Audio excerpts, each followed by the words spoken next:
Vamos lá, eu confundi a ordem da tabela da federação, começa com o Juventus e Grêmio Prudente 1-1, junto ali de Primavera 4, Voto Poranguense 0. Lorenzo, qual deles você quer falar primeiro?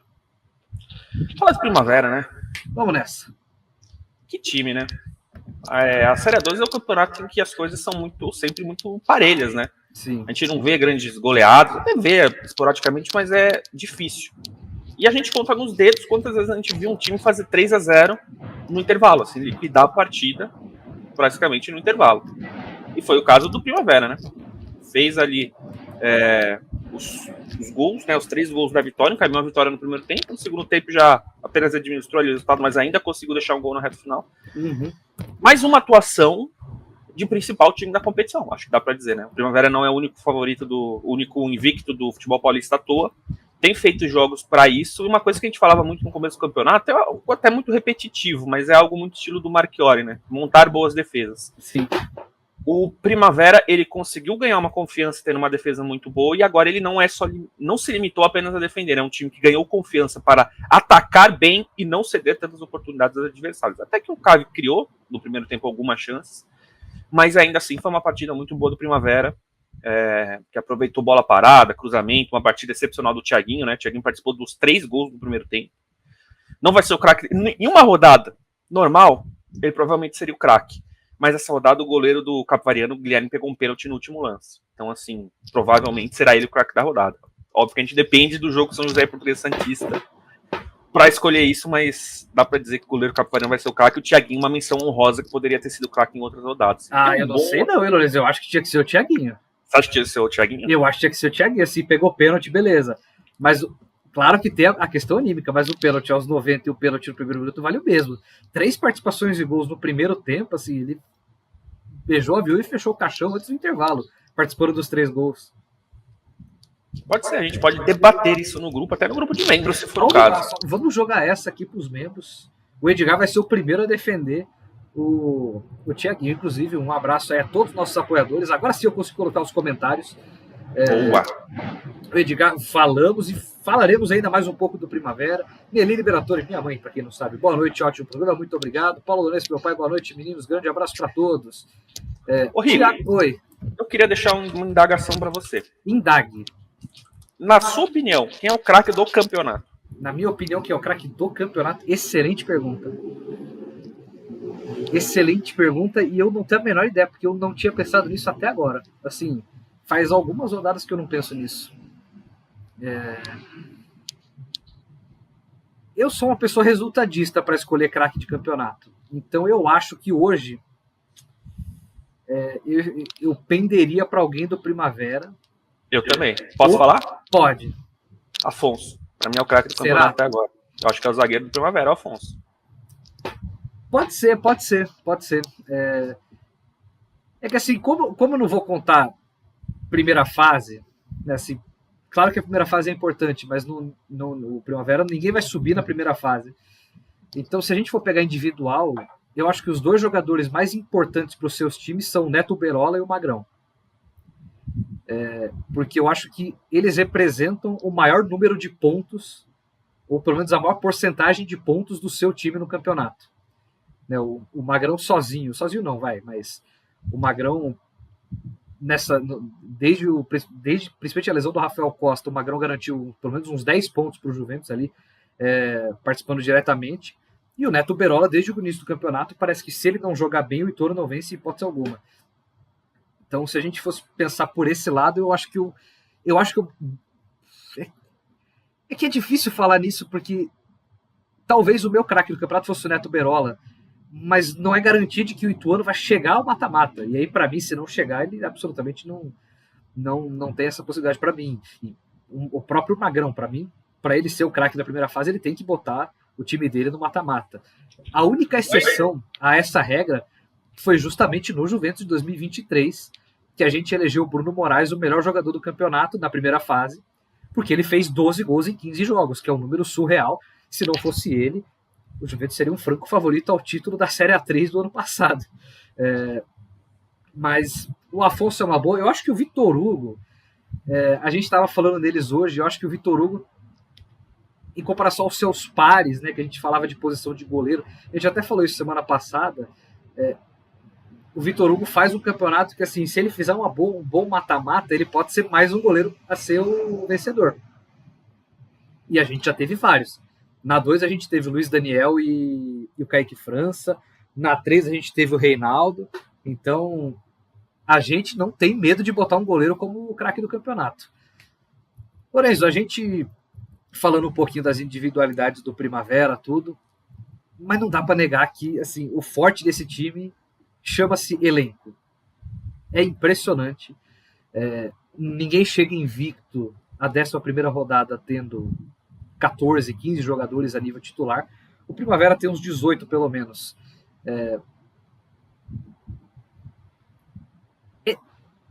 Assim, eu acho que a gente já passou daquele ponto de perguntar se o Primavera é um candidato forte ao acesso. Eu vou te fazer uma pergunta meio na fogueira. A gente não vê um time invicto no Campeonato Paulista, pelo menos nas divisões de acesso, há anos. De 0 a 100%, qual é a chance do Primavera ser o primeiro em muitos anos? Nossa, boa pergunta, cara. Faltam 4 jogos, deixa eu ver a tabela. Não, eu não digo na primeira fase, eu digo no campeonato. Não. E assim, não precisa... Teria que ser campeão, né? Não necessariamente. Podia cair nas quartas de final com 2 empates nos pênaltis. Que é o que aconteceu na Copa Paulista. Eu acho que ainda é uma chance pequena. 20%. Mas eu acho que ela já está na casa de uns 15, 20%. Assim, no começo do campeonato, a de todas é muito próximo de 0. 20 para sim, 90 para não. Brincadeira, né? Mas cara, isso é difícil. Acho que isso até é meio complicado de prever. Mas assim, o time, estamos na 11ª rodada, o time não perdeu, né? É plausível. Pelo menos a primeira fase eu acho provável. Eu acho que... Deixa eu ver qual que é a sequência do Primavera. Enquanto isso, eu vou colocando mais alguns comentários aqui na tela. O Thiago Araújo. Boa noite, galerinha. Será que meu 15 pegou a síndrome do São José 2024? Pode ser. Vamos falar do 15 mais pro fim do programa. Mais pro meio do programa. Mas assim, eu não acho que seja a mesma coisa, não.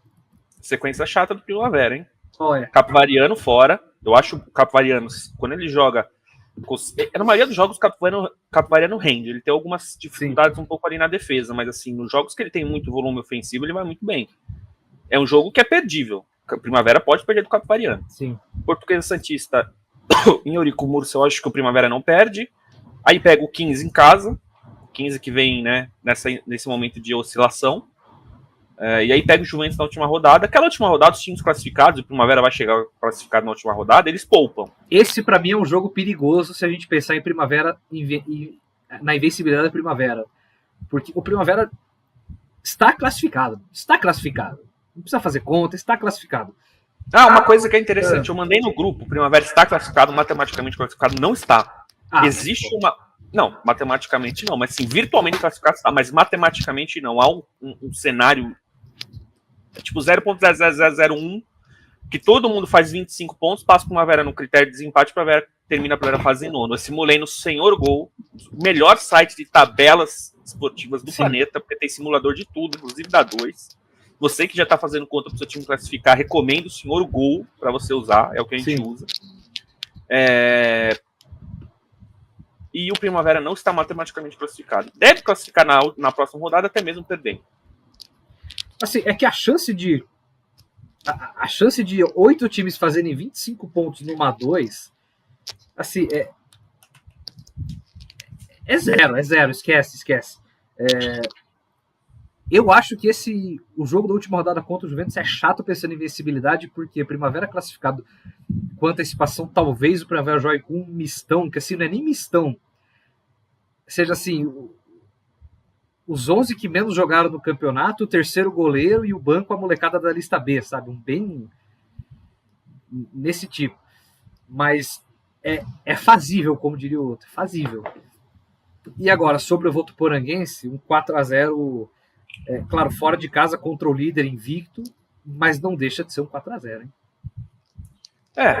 Eu achei, inclusive, que o Votuporanguense ia poupar nesse jogo, né? Pensando no calendário, o Votuporanguense não vai ter descanso, né? A única semana livre de todos os times da Série A2 é a 14ª para a 15ª rodada. Que né? Presente, a penúltima para a última.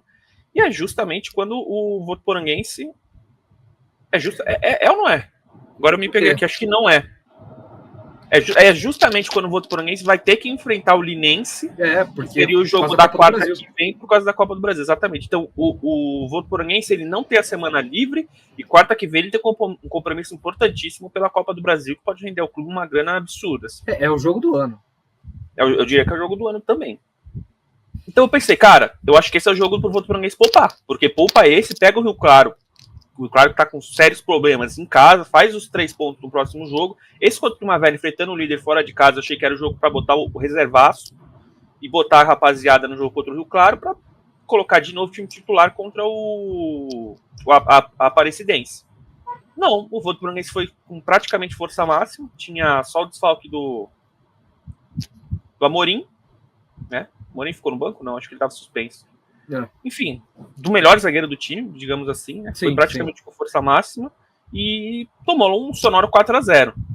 Então acho que discordei um pouco no planejamento, sinceramente, acho que cada time sabe. Obviamente o Votuporanguense, a comissão técnica, o departamento médico tem feito aqueles exames para ver se o jogador tá com algum problema muscular, o jogador que reclamou de um desgaste muscular maior não joga, enfim. Mas esse era um jogo que, pensando em organograma, cronograma, era um jogo bom para se poupar. Não poupou, tomou 4-0 e ficou uma impressão um pouco feia pensando na Copa do Brasil. Acho que esse jogo contra o Rio Claro vai ter um peso importante, porque conquistar uma vitória e você ficar numa situação mais tranquila na Série A2 para jogar na Copa do Brasil, acho que pode ajudar. Mas foi uma atuação defensivamente do Votuporanguense ruim, apesar que o time até criou alguma chance no primeiro tempo. Mas não adianta muito criar chances e tomar 4 lá atrás. Você acompanha o Escanteio SP, agora tem uma grande novidade aqui no YouTube. O Escanteio SP agora tem um clube de membros, que com R$5 mensais, você vai ter à sua disposição o triplo de conteúdo. São lives exclusivas, vídeos exclusivos, acesso antecipado aos vídeos de bastidores que a gente faz, além de um grupo de WhatsApp com a nossa equipe aqui do Escanteio SP. Se te interessou, clica no botão Seja Membro aqui embaixo. Lembrando que no iOS ainda não está disponível, então vá lá no desktop e coloca Seja Membro e com R$5 mensais você ganha o triplo de conteúdo do futebol paulista além da elite.